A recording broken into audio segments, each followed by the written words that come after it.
샬롬 샬롬. 지난 한 주 동안 여러 성도님들 주 안에서 평안하셨습니까? 오늘은 2021년 7월 4일입니다. 우리 이제 하반기 첫 번째 주일인데 맥주 감사절로 하나님께 영광 돌리겠습니다. 다 그 자리에 일어나셔서 찬송 591장 주님께 드리겠습니다. 조상때 농부 나가 씹으려놓고 죽으시는 영예려 잘 길러 주셨네. 또 사시사철 따라 내 빛과 단비를 저 밭에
기도하겠습니다. 제사장은 내 손에서 그 광주리를 받아서 내 하나님 여호와의 제단 앞에 놓을 것이며 너는 내 하나님 여호와 앞에 아뢰기를 내 조상은 방황하는 아람 사람으로서 애굽에 내려가 거기에서 소수로 거류하였더니 거기서 크고 강하고 번성한 민족이 되었는데 애국 사람이 우리를 학대하며 우리를 괴롭히며 우리에게 중노동을 시키므로 우리가 우리 조상 하나님 여호와께서 부르짖었더니 여호와께서 우리의 음성을 들으시고 우리의 고통과 신고와 압제를 보시고 여호와께서 강한 손과 편팔과 큰 위엄과 이적과 기사로 우리를 애굽에서 인도하여 내시고 이곳으로 인도하사 이 땅 곧 젖과 꿀이 흐르는 땅을 주셨나이다. 여호와여 이제 내가 주께 내게 주신 토지 소산의 만물을 가져왔나이다 하고 너는 그것을 내 하나님 앞에 두고 내 하나님 앞에 경배할 것이며 내 하나님 여호와께서 너와 내 집에 주신 모든 복으로 말미암아 너는 레위인과 너희 가운데 고려하는 객과 함께 즐거워할지니라. 아멘. 만복의 근원이 되시며 만왕의 왕이 되시며 만주의 주가 되시는 존귀하신 하나님 아버지께 영광과 찬송과 존귀를 세세 영원토록 돌려드립니다. 거룩한 주일 특별히 2021년 맥주 감사주일을 맞이해서 주님 앞에 오늘 또 저희들이 예배를 드리옵나니 영과 진리 안에 주님께 예배드리게 도와주시옵시고 저희들 한 사람 한 사람이 하나님의 거룩하시고 또 하나님께 연락되며 하나님께 또 구별되는 귀한 제물로 바쳐질 수 있는 이 거룩한 예배 시간이 되게 도와주시옵소서. 아멘. 이 모든 말씀 우리 구주 예수님의 이름으로 기원드리옵나이다. 아멘. 아멘. 우리 주보에 있는 공동 참회 기도 한 목소리로 주님께 고백하겠습니다. 시작. 참으로 좋으신 하나님 아버지, 2021년 하반기를 시작하면서 맥주 감사 주일로 드립니다. 이번 한 해간 믿음과 소망과 사랑이 예수님까지 전달되게 하옵소서. 예배를 더욱 예배답게 하시며 교회를 더욱 교회답게 하옵소서. 성도답게 말과 행실과 영과 홍과 몸이 거룩하게 하옵소서. 지난 한 주간의 지은 죄들을 회개합니다. 이웃의 부르짖음과 눈물을 무시했고 평화를 위한 부르심에 무관심했고 이웃을 내 몸처럼 사랑하지 못했습니다. 주님께서 주신 지구를 소중히 사용하지 않았습니다. 자비의 주님, 저희들을 용서해 주소서. 저희가 주님의 권능을 믿고 삶을 바꾸고 자신을 새롭게 하게 하소서. 그리하여 저희가 부활하신 주 예수 그리스도 안에서 넘치도록 주어진 삶의 즐거움을 깨닫게 하소서. 이 거룩한 시간에 말씀으로 은혜 받고 예수님의 보혈로 제사함 받고 성신 충만하게 하여 새롭게 지음받은 새 사람 되게 하옵소서. 다시 오실 예수님의 이름으로 기도드립니다. 아멘. 우리 교동문은 105번입니다. 105번 감사절 1번 여호와께 감사하라. 그는 선하시며 그 인자하심이 영원하십니다. 여호와께 감사하고 그의 이름을 불러 아뢰며 그가 하는 일을 많은 중에 알게 할지어다. 그들이 광야 사막길에서 방황하며 거주할 성읍을 찾지 못하고 줄이고 목이 말라 그들의 영혼이 그들 안에서 피곤하였도다. 이에 그들이 근심 중에 여호와께 부르짖음에 그들의 고통에서 건지시고 또 다른 교훈을 놓아사 거주할 성읍에 이르게 하셨도다. 여호와의 인자하심과 인생에게 행하신 기적으로 말미암아 그를 찬송할지로다. 그가 사모하는 영혼에게 만족을 주시며 줄인 영혼에게 좋은 것으로 채워주시니이로다. 아멘. 이제 우리 사장 찬송으로 하나님께 영광 돌리겠습니다. 성부 성자와 성신 영원히 영광 받으옵소서. 태초로 지금까지 또 이미 영원토록 성삼위일체 영광.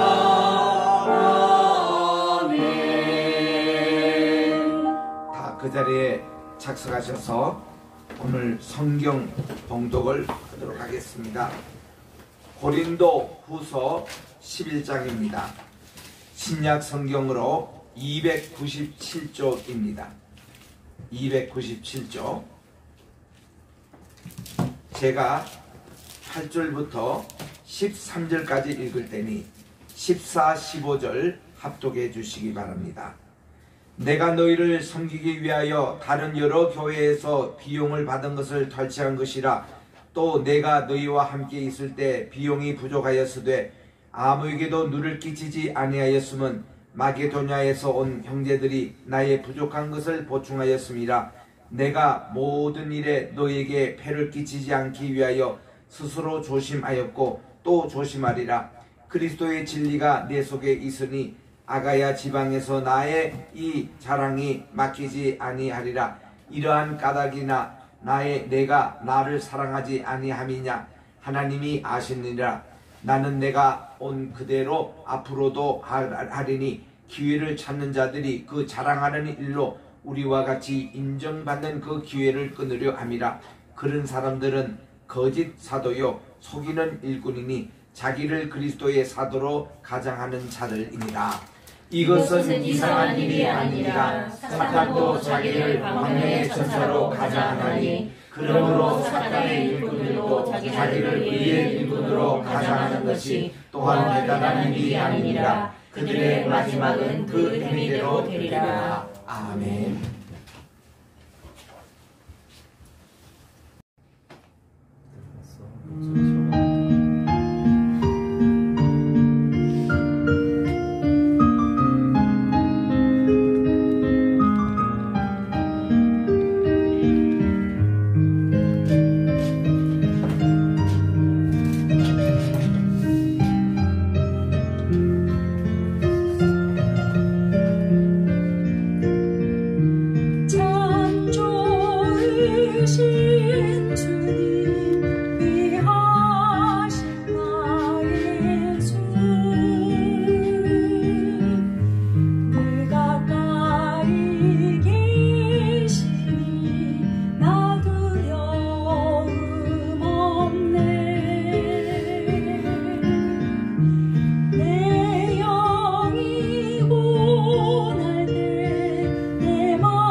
아멘.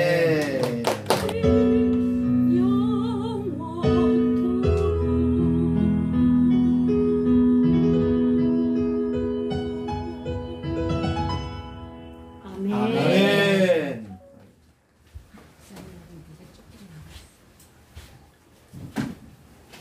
기도하겠습니다.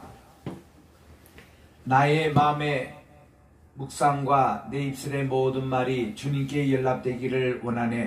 하나님 아버지, 오늘도 준비된 귀한 말씀 위에 성신님의 기름을 허락해 주시고 오늘도 외치는 말씀을 통해서 하나님께는 영광이요 땅에는 평화요 사람들에게는 오늘도 큰 선의가 이루어지게 도와주시옵기만을 예수님의 이름으로 기도드립니다. 아멘. 할렐루야. 아멘. 우리 오늘은 7월 4일 주일입니다. 벌써 2021년 상반기를 지나고 오늘 또 이렇게 하반기가 시작되는 주일로 우리 맥주 감사절을 하나님께 드리고 있습니다. 사실 우리 교회는 지난 5월 23일인가요? 그때 우리 성신 강림절로 우리 맥주 감사절에 해당되는 77절 오순절을 지냈습니다. 그런데 우리 한국 교회가 어느 순간에 우리 오늘날 맥주 감사절이 별 의미가 없다고 이제 어정쩡하다가 70년대 후반부터 이렇게 맥주 감사절을 우리 매년마다 이렇게 날짜도 달라지고 그러지 말고 우리가 이 하반기를 시작하는 첫 주를 맥주 감사주로 지키자. 그래서 우리는 지금 성신 강림주일 따로 또 이렇게 맥주절 따로 이렇게 지키게 됐습니다. 본래는 성경적으로는 지난 5월 23일이었죠. 근데 우리 한국의 대부분 교단들이 또 그렇게 지키니까 또 한국에서는 그렇게 우리가 지키고 있습니다. 자, 어지간 우리 한 해 동안 우리 하나님께서 여기까지 인도해 주신 은혜를 정말 감사하면서 오늘 또 우리 주님께 감사의 그런 절기로 우리가 지킵니다. 우리 금방 예배의 부름에서 읽었던 신명기 26장 4절부터 11절에 있는 이 말씀을 크레도라고 얘기합니다. 신앙 고백서라고 그렇게 얘기합니다. 여러분, 그 한국에서 많이 70년대 또 유행했던 베델 성경 공부가 있죠. 이 베델 성경 공부를 만드신 분이 그 루트교에서 특별히 구약을 잘 읽지 않으니까 그 당시에 당대 최고 구약학자였던 이제 폰 라트라는 목사님에게 이것을 만들어 달라고 했습니다. 그래서 그분이 구약을 읽기 위해서 성경 전체를 52주를 이제 나눠 가지고 매주마다 그 그림을 통해 가지고 하나님의 구속사, 하나님의 구원의 역사를 공부한 것이 베델 성경 공부입니다. 그 폰라트 그분이 바로 이 신명기 26장 4절부터 11절이 신앙 고백, 그러니까 구약의 크레도다, 그런 얘기를 한 적이 있습니다. 그 내용은 뭔가니 하나님께서 그 이스라엘 백성을 출애굽을 시켜서 그들이 이제 이스라엘 땅으로 이제 갈 때 맨 처음에 그들이 가나안에 도착해서 이 적과 꿀이 있는 땅에 첫 소산을 먹고 나서는 만나가 그쳤습니다. 그리고서는 첫 소산을 하나님께 가져와서 만물 제사를 드릴 때 이때 참 이 고백을 했던 내용들을 우리들이 오늘 읽었습니다. 자, 지금 우리 맥주라는 것은 우리 맥이라는 게 대맥은 보리를 얘기합니다. 소맥은 밀을 얘기해요. 미국이나 서양에 가보면은 이 소맥, 밀을 많이 생산해서 밀가루 음식, 빵을 만들고 하는 것을 유행합니다만은 한국에서는 옛날에 대맥이라고 이 보리를 많이 생산한 적이 있습니다. 이 보리는 언제 뿌릴까요? 벼를 다 거두고 나서 이제 12월 달 이때에 보리를 뿌립니다. 그러면 우리가 어릴 때도 땅밟기 많이 갔거든요. 보리가 이제 싹이 날 때에 땅이 얼잖아요. 또 눈이 내립니다. 그래서 이거를 밑에 달 이렇게 뿌리가 정착하도록 밟기를 해줘요. 그래서 이제 겨우 내내 이제 뿌리를 내리고 이제 싹이 나가지고 첫 싹이 난 것을 언제 하면 부활절 날에 나옵니다. 첫 싹을 뭐라고 그러냐면 초실절이라 그렇게 얘기해요. 첫 싹이 나면은 첫 이삭은 아직도 먹을 때는 못 됐죠. 이삭만 나오는 거니까 첫 이삭을 가지고 제사장 때 가져가면 제사장 그것을 흔들어서 하나님 제단에 바치는 요제라고 그럽니다. 우리 따라할까요? 요제를 초실절 때 드립니다. 그러면은 이거를 흔들어 주면은 이게 싹이 잘나서 이제 이게 여물어 가지고 이제 보리와 밀이 되는데 크게 도움이 됩니다. 그래서 초실절 때 그렇게 드렸고 그로부터 7주 후에 오순절 때 이제 수확을 하게 됩니다. 그래서 우리 한국에도 보리 수확을 하기 전 우리나라에 대개 5월 말쯤 보리 수확을 많이 했으니까 그 4월달, 5월달이 춘궁기라고 그랬어요. 춘궁기라는 것은 봄춘자에 배가 고플 궁자. 그래서 이거를 한국말로 보릿고개라고 얘기했습니다. 이거는 겨울에 이제 쌀 농사도 이렇게 먹어서 쌀이 이제 거의 떨어질 때가 왔고 보리 승세는 아직도 2달이 남아있는 이때에 배가 고프니까 밖에 나가서 쑥을 뜯어옵니다. 그리고 또 냉이도 캐서 먹습니다. 심지어는 산에 가서 솔나무 있는 거기에 송진을 먹기도 합니다. 또 이 소나무를 켜가지고 뿌리를 먹습니다. 칡을 깨서 칡도 이렇게 먹습니다. 배고픔을 달래기 위해서 얼마나 참 배고팠는지 모릅니다. 우리 어릴 때는 6.25 직후니까 군인들, 미국 군인들이 우리 울산에 거주했습니다. 그래서 이제 공군부대 우리 청년들도 두 분이 가서 하우스보이 일하고 했는데, 그때 참 우리 미군들이 지나가면 기분입니까? 그렇게 우리 껌 좀 달라고 그렇게 얘기합니다. 그럼 군인들은 그냥 주면 되는 것이지, 우리에게 또 그걸로 또 한국말 내요. 까라 꺼져라 이거야.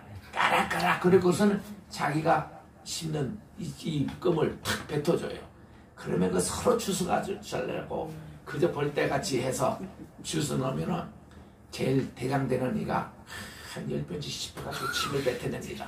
그 이제 청소하는 거죠. 그리고는 두 번째 친구에게 이제 또 뱉어줍니다. 그러면 또 그것도 열심히 씹어요.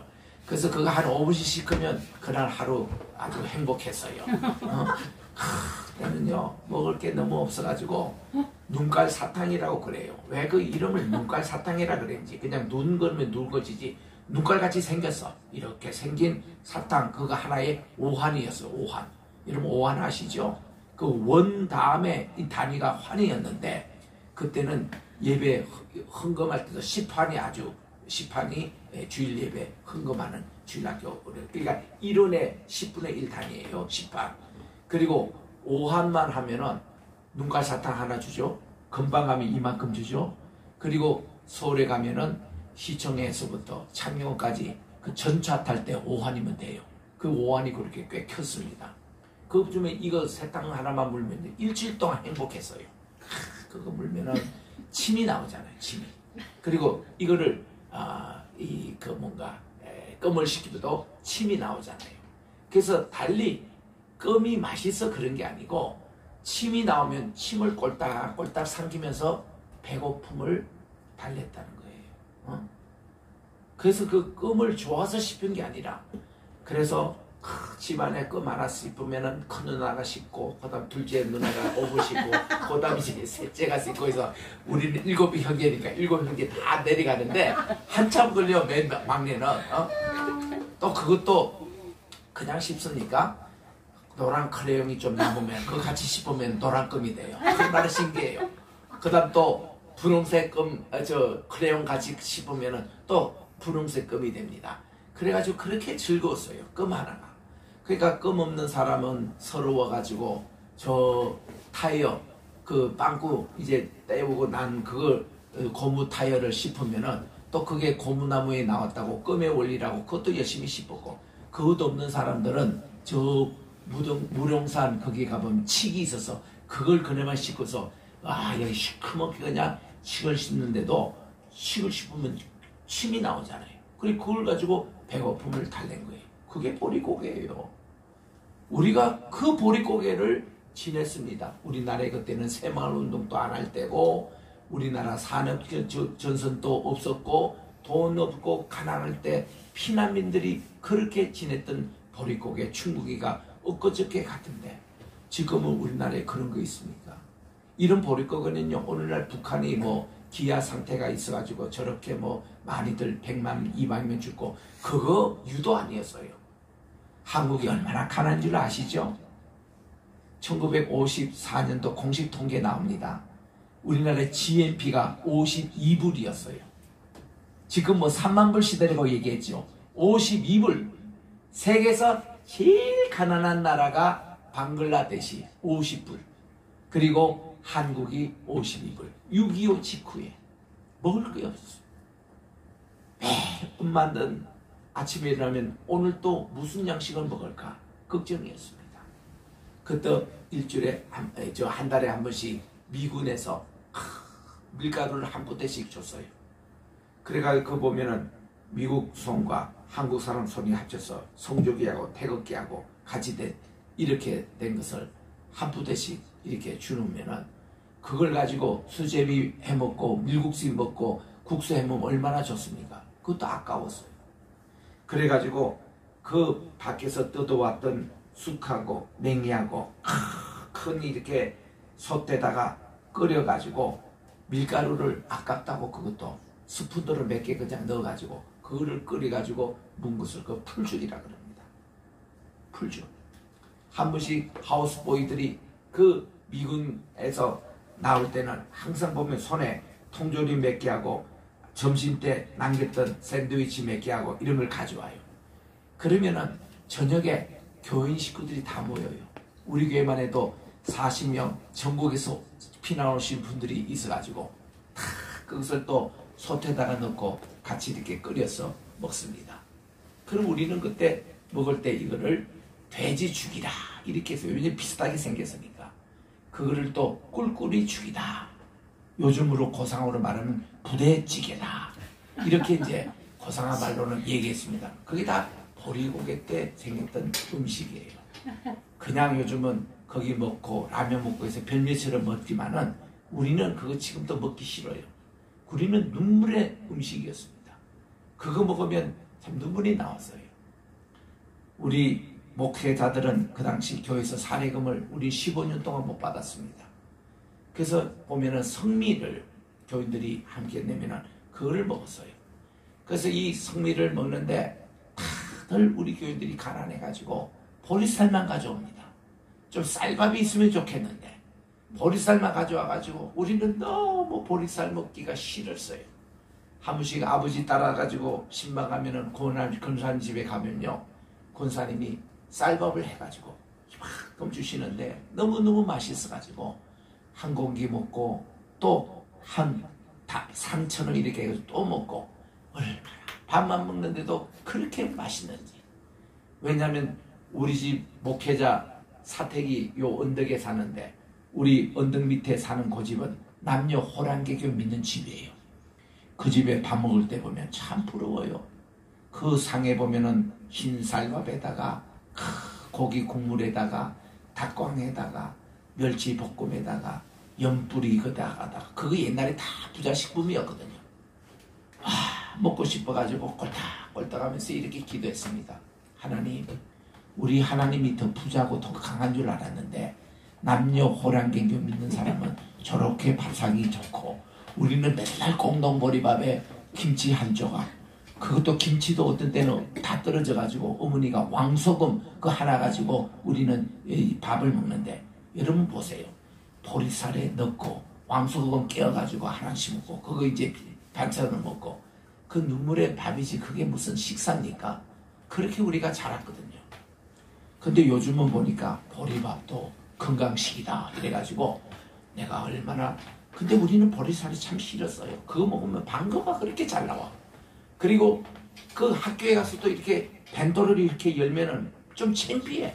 내가 반장인데 맨날 그냥 공보리밥 사거든. 그래도 하나님께서 내게 담대함을 주셔가지고 뚜껑을 넣고는 나는 10명만 딱 돌면은 반찬이 수부룩 보여. 반찬 애들이 안 줄 수 있나? 안 주면은 강냉이 죽을 내가 잘 안 주는데 그때 반장이 강냉이 죽을 나눠줬거든요. 그래 식빵도 나눠주고. 그래서 아주 학교 가면 나는 해피해요. 그 반찬을 그래도 우리 친구들에게 얻어먹을 수 있으니까. 또 저녁이 되면은 야, 오늘 또 집에 가면 별로 먹을 것이 없는데 그러면 또 이렇게 기도를 합니다. 그러면 하나님께서 야, 오늘은 김개똥이 집에 가서 같이 공부해라.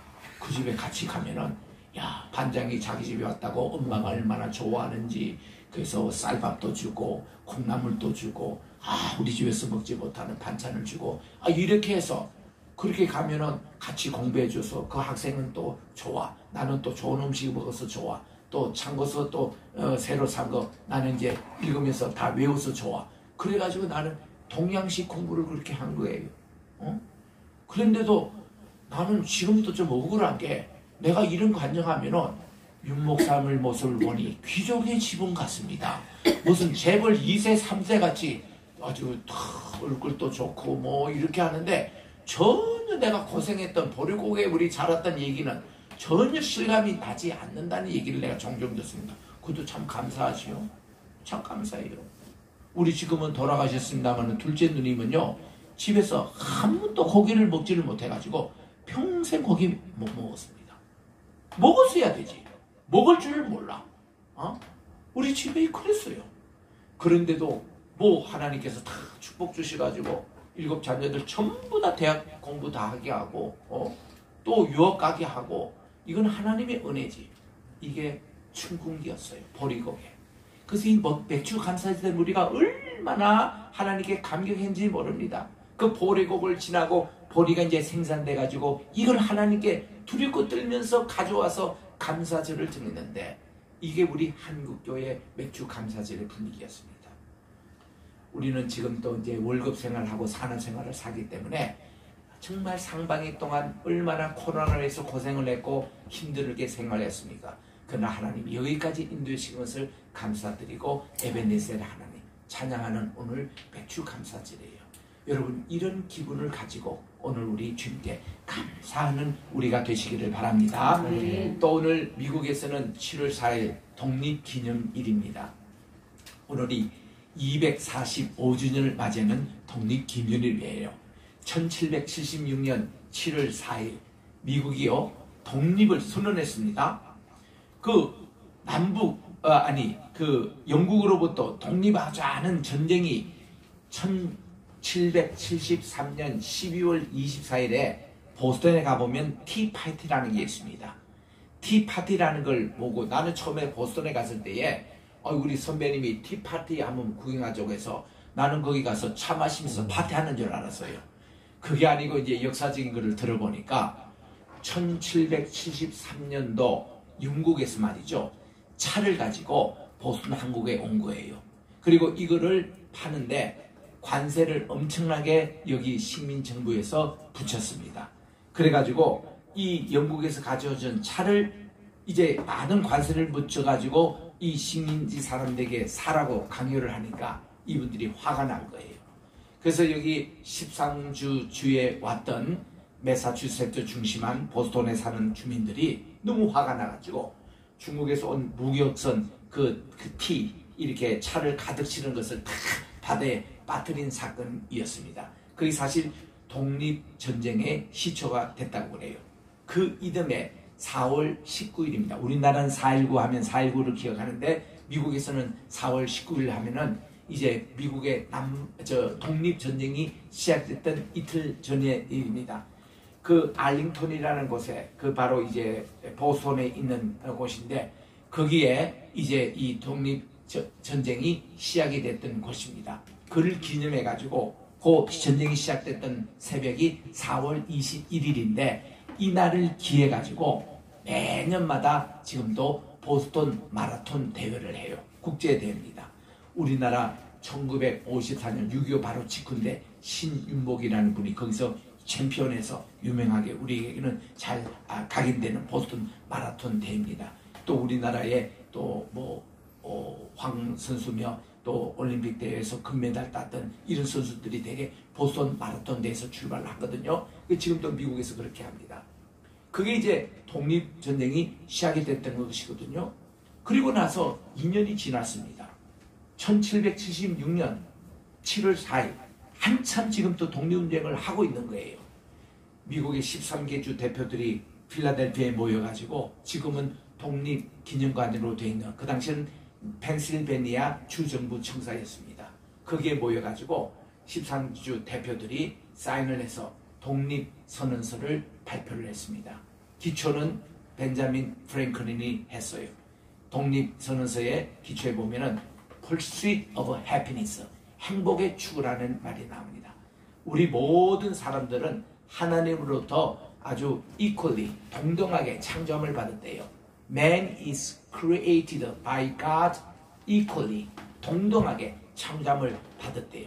그래서 우리는 양도할 수 없는 권리를 타고 났다는 것입니다. 이게 독립선언서의 시작입니다. 그래서 우리는 영국으로부터 우리는 자유됨을 선언하노다라고 했습니다. 놀랍게도 그로부터 독립이 언제 됐는가 하니 8년 후에 됩니다. 1783년 워싱턴 대통령이 초대 대통령으로 당선될 그때까지 파리 그때 협정에서 이 미국이 독립선언국이 이제 인정이 됐는데 8년 동안 계속 하면서 그들은 이미 독립전쟁 초에 독립선언을 한 이날을 지금도 독립한 날로 그들이 이제 지키고 있습니다. 미국에서는 해피 인디펜던스 데이, 우리 행복한 독립기념이라고 해서 오늘 축제가 열립니다. 바베큐가 열립니다. 그리고 또한 여러 가지 음악회가 있습니다. 각 동네마다 풍성한, 어저께도 우리 손주가 딜런이 미국의 맨하탄에서 했던 불꽃놀이에 참여한 것을 동영상으로 찍어 보냈어요. 우리 딜런이 이제 2살 좀 넘었거든요. 그래서 제가 2번째로 독립 불꽃놀이 본다고 우리 딸이 찍어서 또 보냈어요. 그 지금 그렇게 각처마다 불꽃놀이하고 인디펜던스 크게 지킵니다. 미국은 지금 코로나에서 이제 많이 해방이 됐는지 공항마다 북색통을 이루고 지금 뭐 거의 실내나 마스크 써 거의 쓰지 않고, 왜냐하면 국민들의 56% 백신 접종률이 맞췄대요.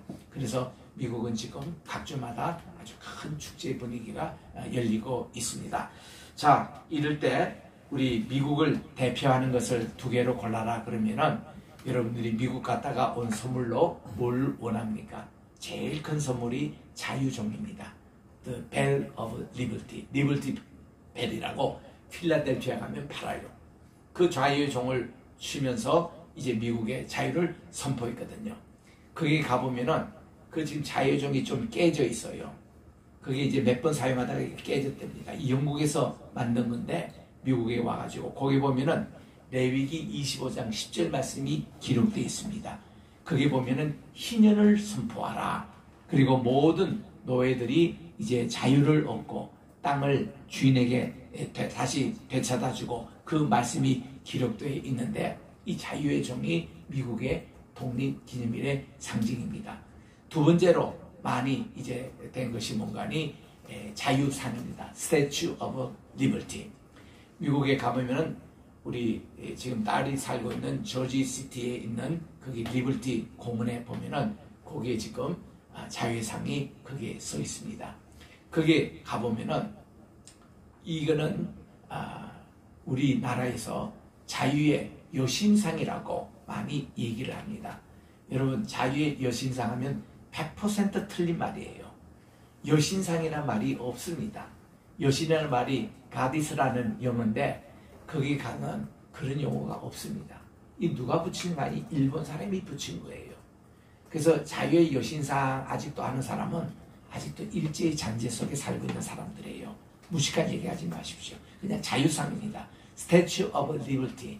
그 정식 용어는 뭔가니 Statue of Liberty and Riding the World. 세계를 비치는 그런 이제 자유의 상이라. 이게 공식 언어입니다. 그래서 제가 언두도 아펜젤라 이분들이 우리나라 선교하신 지 130주년 기념 때 그때의 대한민국의 일간지 13개 일간지 주필들 또 거기에 있는 임원들이 미국에 오신 거예요. 그때 세den교회 소왕석 목사님이 절대로 그분들 좀 잘 가이드하라고, 왜냐하면 이분들이 워낙 자꾸 기독교에 대해서 안티를 많이 선다고. 그래서 우리 아펜젤러 언두드의 생가도 보여주고 그들이 공부한 학교도 보여주고 그들이 봉사한 교회도 보여주면서 이분들이 우리나라 오셔가지고 어떤 일을 했고 기독교가 그 당시에 우리나라에 어떤 것을 해서 오늘날 우리 한국이 된 것에 대해서 좀 교육을 일주일 동안 좀 해달라고 해서 제가 가이드를 했습니다. 그때 제가 케네디 공항에서 이들을 맞이하면서 뉴욕 시대를 들어오면서 그런 얘기를 해준 적이 있습니다. 여러분, 뉴욕에 오시면은 제일 먼저 보고 싶은 게 뭡니까? 그랬더니 자유의 여신상이라고 앞에 앉아있는 그분 부장이 조선일보 아마 부장 같아요. 얘기를 하더라고요. 그러냐고. 자유의 여신이라는 말을 제가 못 알아듣는데 그 무슨 말이죠? 그랬더니 자유의 여신이라는 거 모르냐고. 여신 미국에는 뭐 없는데 그 무슨 말입니까? 그랬더니 그 맨하탄이 거기에 그 촛불 들고 있는 그 여자고 거기 무슨 여신이냐고. 그냥 여자지. 그것도 여자도 아니고 그냥 자유를 상징하는 그런 심볼일 뿐인데 미국에는 그런 스태츄 오브 그냥 리버티라고 돼 있지 거기에 가디스란 말 붙이면은 아무도 못 알아듣는다고. 그랬더니 다들 뚱그레해요. 그때부터 이분들이요 제게 이제 탁 눈을 정색을 이제 하더라고. 아니면 다 자기들이 뭐 다 아는데 뭐 내게 뭐 강의 들을 게 뭔가 이런 자세로 있다가, 여러분 이거는 스태츄 오브 라이프라고, 리버티라고. 그러면서 내 이 설명을 쭉 해줬더니 고개를 끄덕끄덕하면 이제는 자유의 여신상을 이제는 안 쓰겠다 이분들이. 그랬더니 제가 3일 동안 이 선교사님들의 생가와 이런 걸 다 했더니요. 그것도 여러분 보세요. 2015년 가을 9월 달에 각 우리나라 일간지 신문 13개 지금도 여러분들 다 보시면 압니다. 대문장처럼 미국에 온 선교사님들의 그 얘기를 2, 3페이지 전부 다 특집을 막 어떤 신문을 한 20주까지 막 내더라고요. 그건 제가 다 그 가이드 한 거예요. 그때 이거를 설명했거든요. 그랬더니 우리가 이제는 이런 용어들 좀 고쳐나가야 됩니다. 일본 사람들이 했던 초등학교, 우리 국민학교를 지금 초등학교로 다 이제 바꾸듯이 이런 걸 바꿔야 됩니다. 우리나라가 이 전체 모습이 토끼꼴이라, 영일만이라, 이것도 이제는 호랑이꼴이라고 이제 포항에서 다 바꾸잖아요. 거기 가보면 호미곶이라고 했어요. 옛날에는 묘미곶이라 했거든. 토끼꼴을 했는데 이제는 우리가 일본에서 해방되고 식민사원에서 벗어나가지 이제는 호랑이꼴이 호미곶이라고 얘기해요. 거기 가보면은 호랑이를 거기에 다 그려놓고 있는 모습입니다. 자, 이런 오늘 참 뜻깊은 우리 미국 독립기념일을 또 맞이해서 정말 오늘 우리 맥주 감사절로 하나님께 영광을 돌립니다. 자, 오늘은 우리 고린도 후서 11장을 읽었습니다. 여기서는 바울의 사도직을 변호하면서 자신이 복음을 전하는 과정에서 겪었던 고난과 핍박 및 보리고개 같은 체험을 여기서 나누고 있습니다. 우리 고린도 후서 지난주에 우리 10장을 통해서 바울이 이제 자랑하려면 주 안에서 자랑하라 그 말씀을 하고 있고 11장에서는 바울이 당했던 고난과 핍박 이것을 간증할 때에 아무도 이렇게까지 바울이 고생한 거 몰랐어요. 그거를 간증하면서 바울은 정말 이 사탄 자신이 광명의 천사로 가장해가지고 거짓 선지를 통해서 바울을 공략하지만 바울은 복음을 해서 이런 고난과 핍박을 참았다는 걸 간증하고 있고 다음 주에 우리 12장에서는요 바울이 삼청천에 간 신앙 간증을 하면서 내가 약할 그때가 곧 강함이라는 그 간증을 다음 주에 살피도록 하겠습니다. 자, 우리 11장 1절에서 4절에는 바울의 염려, 목회자의 염려가 나옵니다. 원하건대 1절입니다. 너희는 나의 어리석은 것을 조금 용납하라. 참으로 나를 용납하라. 내가 하나님께 속한 질투로 너희에게 대하여 질투하노니 이는 내가 너희를 순결한 한 처녀로 그리스도께 드리기 위해 한 남편에게 너희를 정혼시키기 때문이라 이렇게 말씀하고 있습니다. 여기서 나의 어리석이라는 것은 그의 자랑한 육체적인 자랑을 얘기합니다. 고린도 후서 10장에서는 바울이 주님께서 주신 사도직과 그 직분을 가지고 고린도에 가서 한 그의 사역에 대하여 자랑스럽게 간증을 했습니다. 그것은 하나님께서 바울을 통하여 이루신 일이었고 결코 불량 밖의 자랑은 아니었습니다. 바울은 자기의 사도직을 비난하는 그의 동료 그리고 그의 대적자들에게 이렇게 부득이 자기를 변호하기 위해서 한 자랑인 것입니다.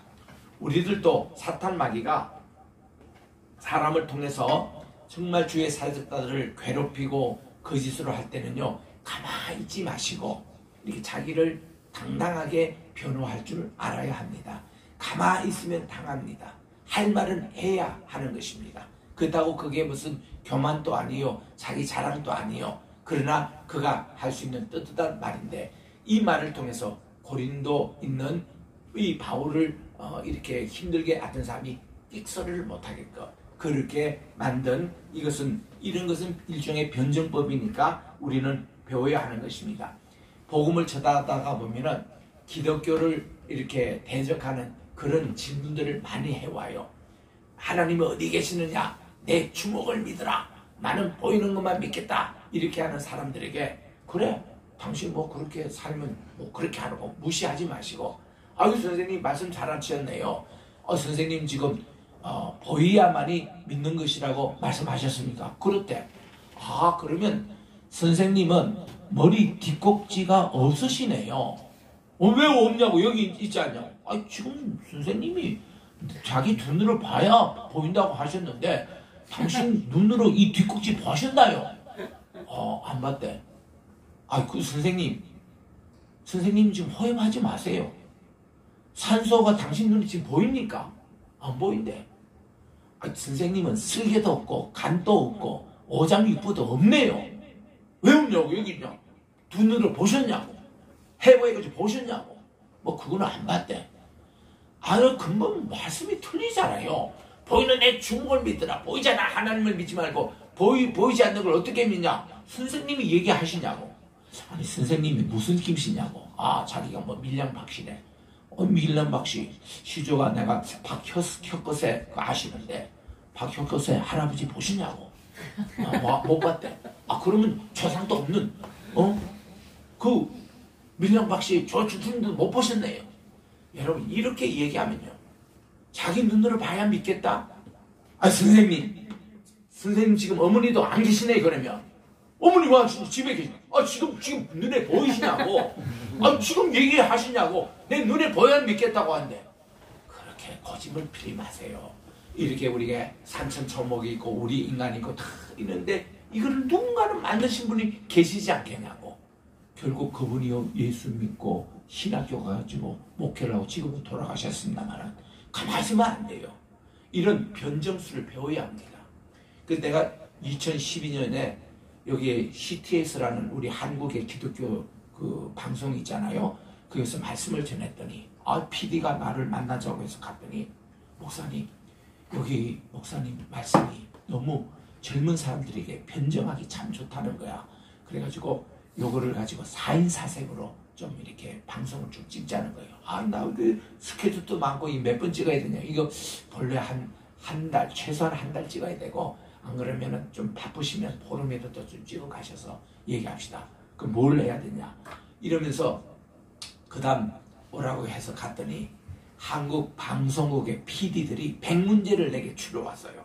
그 100문제 문제가 전부 다 아주 대답하기 곤란한 질문만 뽑아온 거예요. 노아의 방주에 공룡이 탔을까요? 안 탔을까요? 이런 문제부터 시작해서 낙태된 아이의 영혼 구원 문제는 어떻게 되겠습니다? 하든가, 이수신 장군은 예수님을 만나지 못했는데 그분이 지옥에 갔을까요? 천국에 갔을까요? 이런 문제들. 이런 문제를 한 100문제를 골라오는데, 그 중에서 체크가 36개를 골라가지고 4인 4색을 한 거예요. 그래서 이제 질문하고 답변하고 이런 것으로 했는데, 왜 그렇게 하냐면 그 당시 한국에 한 10년 전입니다. 한참 변정법이 유행했대요. 성경을 변정법적으로 젊은 사람들에게 이거를 설득하게 해가지고 진화론에 대한 허구성도 얘기해주고 성경이 진짜라는 것을 확신해주는 변정법. 그래서 그때 변정법에 대해서 제가 많이 관심을 가지고 그 후에도 이 변정적인 성경 공부를 해서 우리 바이블 아카데미에서 그걸 지금 또 가르치고 있거든요. 이 변정법 우리가 배워야 합니다. 이게 바울의 변정법이 여기 나오는 거예요. 가만히 있으면 안 돼요. 반드시 이거를 이렇게 해줘야 되는데, 그리고 여기서 보니까 특별히 매치메이킹, 중매자로 이렇게 표현을 합니다.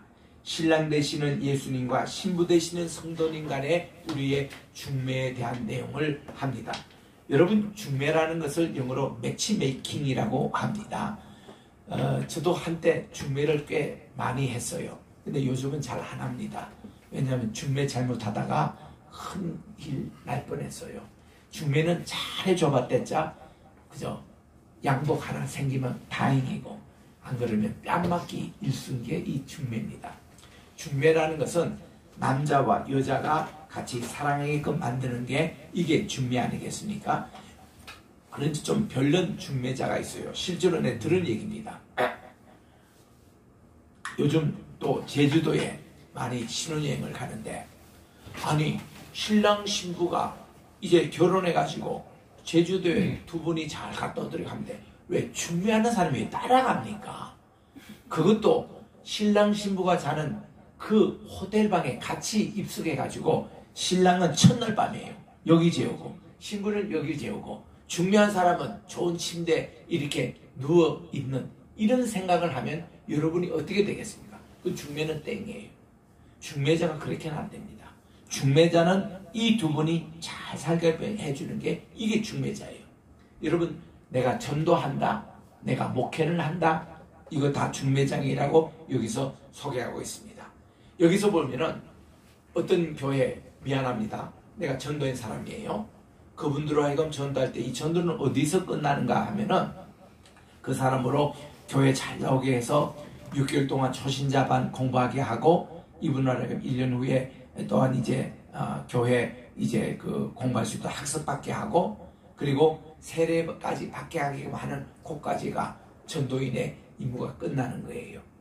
그 다음에는 이분이 잘 목회자와 관계를 하게 되고 하나님과 관계를 잘 하게끔 하는 게 그까지입니다. 그런데 어떤 전도인은 저분은 내가 전도했다고 내 영적인 자녀라고 끝까지 그분에게 뭐 헌금도 요구하고 식사도 제공을 자꾸 받으려고 대접을 자꾸 받으려고 한 사람은요, 이거는 고약한 중매쟁입니다. 아니에요. 심지어는요, 저도 목회자지만 미안합니다. 어떤 성도님이 교회 초시자 왔어요. 그러면 이 성도들을 잘 양육하고 키워서 우리 교회 재직으로 만들었습니다.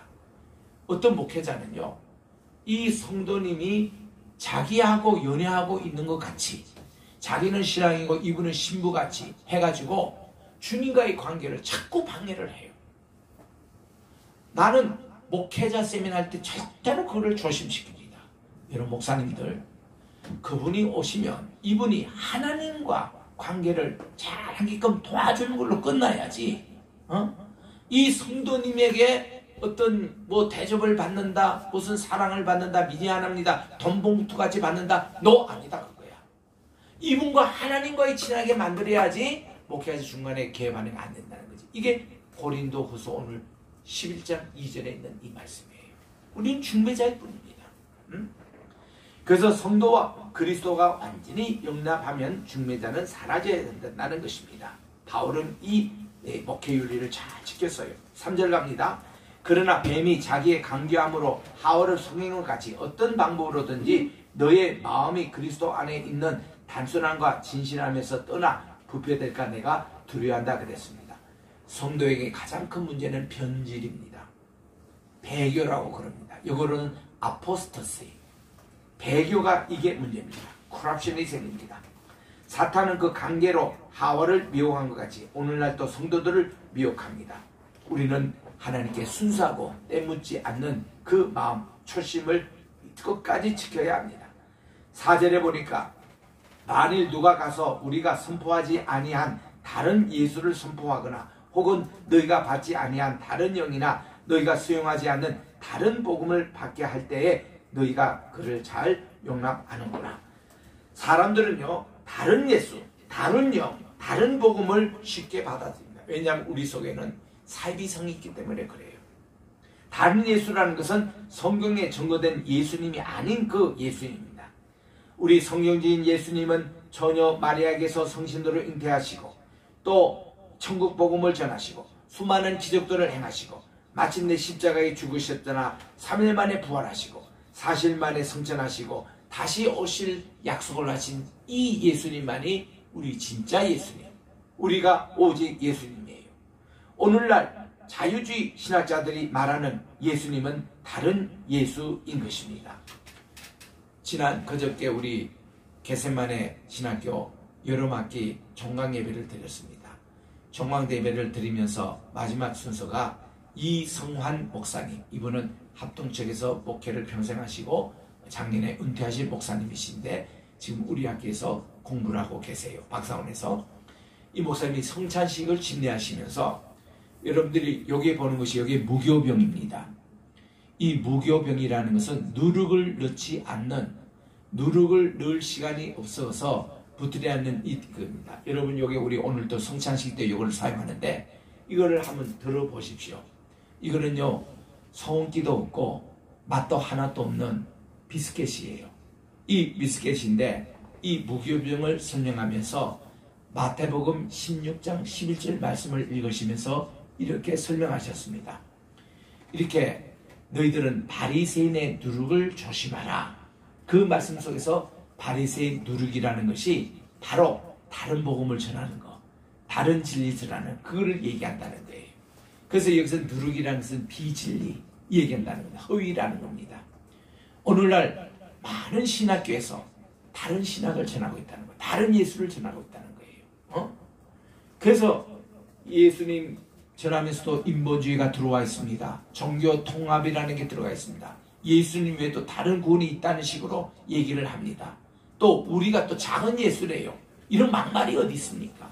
우리가 무슨 작은 예수예요. 또 익명의 그리스도인이라는 용어를 씁니다. 이거는 가톨릭에서 귀한 한 신학자의 얘기인데 이것이 신학에서 그냥 가르치고 있는 거예요. 익명의 그리스도인이라는 뜻이 뭔가 하니 불교를 믿어도 마호메트 교를 믿어도 유교를 믿어도 우리가 익명의 그리스도라고 또 다른 그리스도인이라고 이렇게 가르칩니다.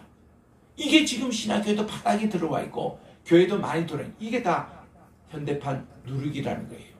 이런 누룩이 없는 우리가 무교금을 먹는 이유가 바로 그런 데 있다는 것입니다. 그래서 이런 내용인데 이 다른 예수 철저히 우리가 배격해야 합니다. 제가 처음에 미국 갔을 때 1983년도였는데 지저스 쌤이라는 게 있어요. LA에서 모이더라고요. 400명 신학자들이 모여요. 이분들이 하는데 첫날에 가보고 깜짝 놀라서 내 도망 나와 버렸습니다. 신학학자들이 PhD들이 각 신학교에 있는 그 교수들이 전 세계에 유명했던 그런 학자들이 모여서 하는 짓이 뭐냐 하면 그 지신이다 완전히 맞는 펜을 가지고 형광펜을 넣고 노란색, 빨간색, 분홍색 뭐 이래가지고 신약 말씀을 딱 펴놓고는 여러분들이 요 마태복음 5장 3절의 말씀 뭐 심령이 가난 자는 복이 있나니 요것을 진짜 예수님이 말씀했다고 있는 사람은 분홍색으로 긋고 요게 아이고 아닐 거다 하는 50% 확신인 사람은 노란색을 긋고 아닐 거다 하는 사람은 파란색을 긋게 해요. 그런 얘기예요. 아니 예수님의 성경 말씀을 어떻게 그렇게 색깔로 이렇게 자기 그걸 합니까? 이래가지고 이런 내용을 가지고 통계를 내가지고 네슬판이라는 헬라어 성경 그 밑에 풋노트에 그걸 다는 거예요. 그래가지고 이거는 확실히 예수님 말씀이다. A 아닐 거다. 조금 그이다. B 아닐 거다. 뭐 C 하고 D 하면은 이건 예수님 말씀 아니다. 이게 지지스 쌤이라는 거 하더라고요. 난 깜짝 놀랐습니다. 아니 모든 성경은 하나님의 영감으로 주신 것으로 하나님의 철저하게 축자, 영감설 이걸로 우리들은 믿고 있는 거기에 무슨 짓거리 하는 겁니까 그게. 그래서 나는 너무 충격을 받은 거예요. 이게 오늘날 현대 신학교, 현대 신학자들의 현주소구나. 더욱더 나는 오직 예수님 중심으로 저는 지금까지 가르치고 있는데 다른 예수는 절대 없습니다. 그래서 우리는 오직 예수님 내가 길이요 진리요 생명이니 나로 말미암고 저는 아버지께로 나가서니라. 곱게 반드시 붙일 것은 예수께서 가라사대 그 말씀을 반드시 있어야 됩니다. 요한복음 14장 6절에 있는 말씀 1973년도 빌리그레암 목사님이 우리나라에 와서 여의도에서 이제 집회할 때 말이죠. 예수께서 가라사대 그 말을 싹 빼고 내가 길이요 진리요 생명 요거에서 나중에 보니까 이 뉴에이지 사상이더라고. 내가 길이 될 수 있어. 내가 생명이 있어. 내가 이렇게 하면 안 되는 거예요. 내게 능력 주시는 그리스도 안에서 내가 모든 것을 할 수 있다. 그리스도가 반드시 들어가야 되는데 오늘날 여러분들의 현대 성경에는 내게 능력 주시는 자 안에서 이렇게 돼 있어요. 그리스도가 들어가야 합니다. 킹제임스 바이블은 들어가 있지 않아요. 그거 빼버리니까 현대신학 이렇게 가짜 예수 이거를 전하고 있다는 것입니다. 자 5절부터 15절에는 바울 주변의 거짓 사도에 대해서 말씀하는데 이 거짓 사도의 정책은 전부가 이 사탄이 광명의 천사로 변장해 가지고 이렇게 이 거짓 사도의 거짓을 다 조장하고 있는 모습을 여기서 이제 보여주고 있습니다.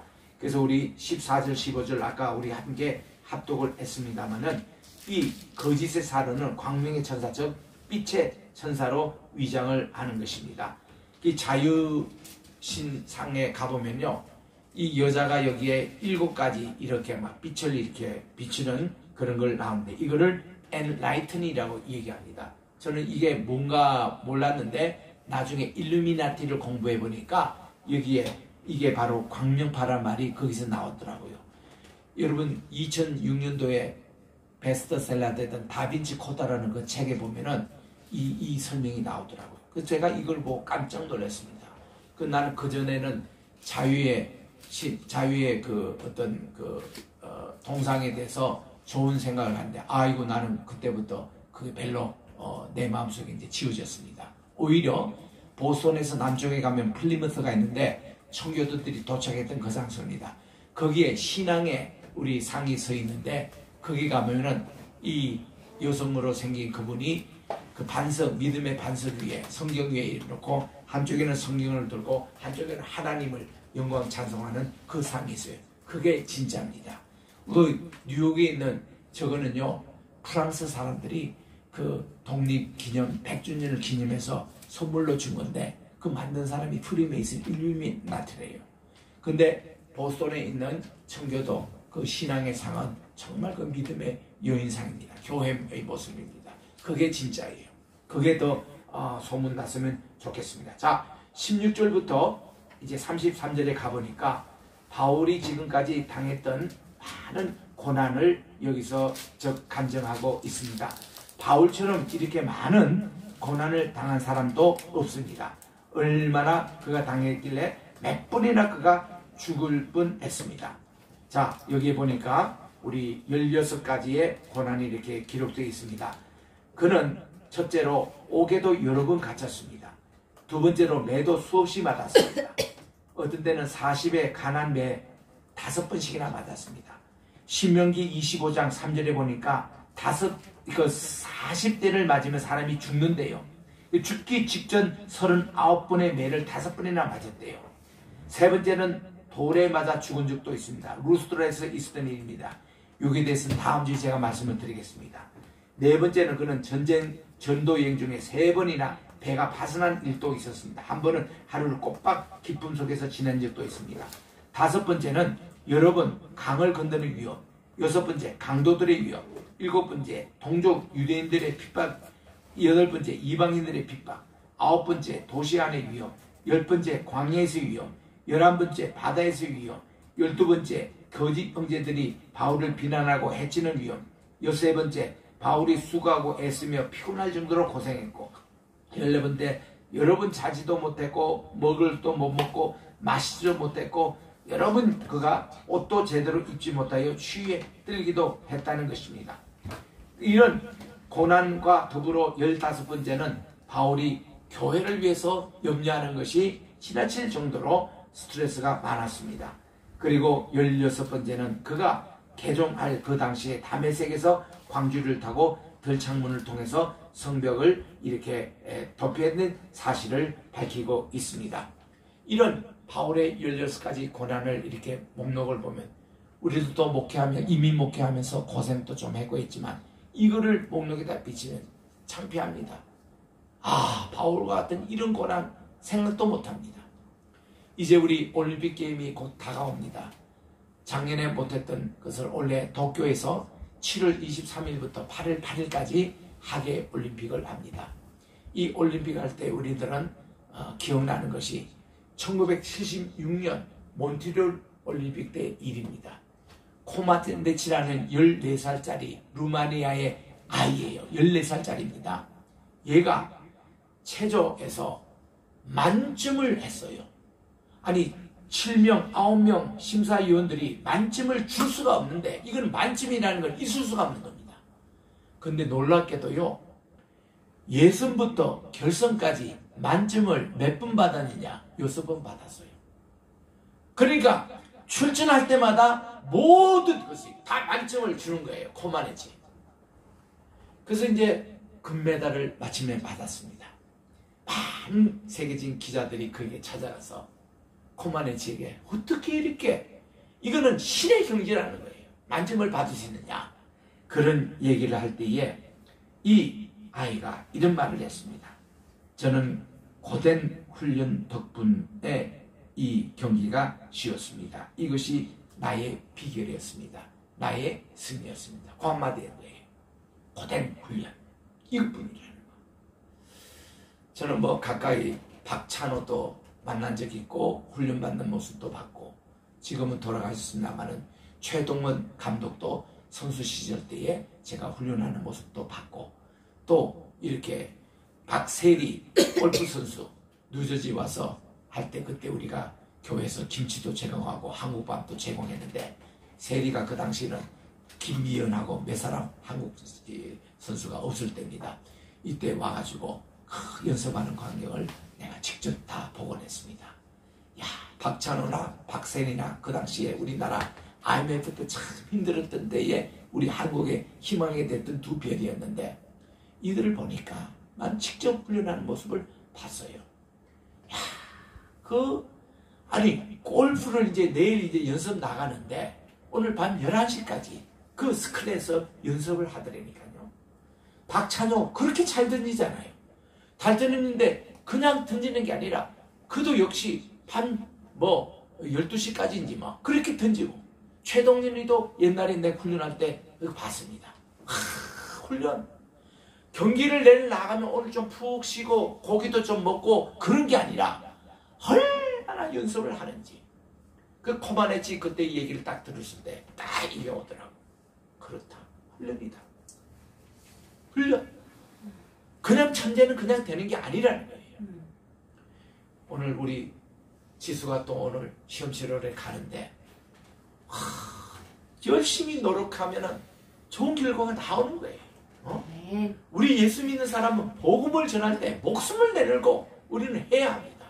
그래서 나는 그때 코마네치 그 상급 받고 할 때에 그때 설교 본문 말씀 이거를 한 거예요. 바울을 보라고. 그냥 사도 바울이냐고. 그냥 신약을 14권 썼던 그냥 인물이 그냥 나왔냐고. 아닙니다. 훈련, 핍박, 노력, 이것이 오늘날 하계 올림픽을 이제 준비하는 우리 태릉 지금 선수촌에서 얼마나 비지땀을 흘리면서 지금 노력들을 하고 있습니까? 오늘 운동선수도 그러는데 우리 여러분 성도님들도 이렇게 열심히 우리 신앙생활 잘하고 해서 천국에 가서 다 금메달, 적어도 동메달까지는 따는 우리 모두가 되시기를 주의 이름으로 축원합니다. 기도하겠습니다. 하나님 아버지 감사합니다. 2021년 상반기도 주님의 은혜 가운데 이곳까지 와고 에베네셀의 하나님, 이제 우리 하반기를 시작하는 2021년 코로나로 아직도 너무나도 힘들고 장마가 또 시작돼서 여러가지 많은 힘든 가운데서 또 이 하반기를 시작합니다마는 올해도 온전히 주님의 은혜 가운데서 승리하게 도와주시옵시고, 어떤 고난과 어려움이 있더라도 우리들은 복음을 전하는 참된 주님의 종으로 승리하는, 그래서 천국의 상급을 다 받는 우리 한 사람 한 사람 되게 도와주시옵기만을 예수님의 이름으로 기도드립니다. 아멘. 이제는 우리 주 예수 그리스도의 은혜와 하나님 아버지의 만극하신 무궁하신 사랑하심과 또 보혜사 성령님의 감화 감동 교통 충만하신 역사가 오늘 또 맥주 감사절을 맞이해서 고린도후서 11장을 통하여 복음을 위한 고난과 핍박이라는 말씀을 가지고 말씀을 들을 때 이 말씀대로 우리들이 어떤 고난과 어떤 핍박이라도 복음을 위해서는 끝까지 참고 천국의 상금을 쌓아나가는 모든 성도들 머리머리 위에 이제로부터 영원토록 함께 계실지어다. 아멘.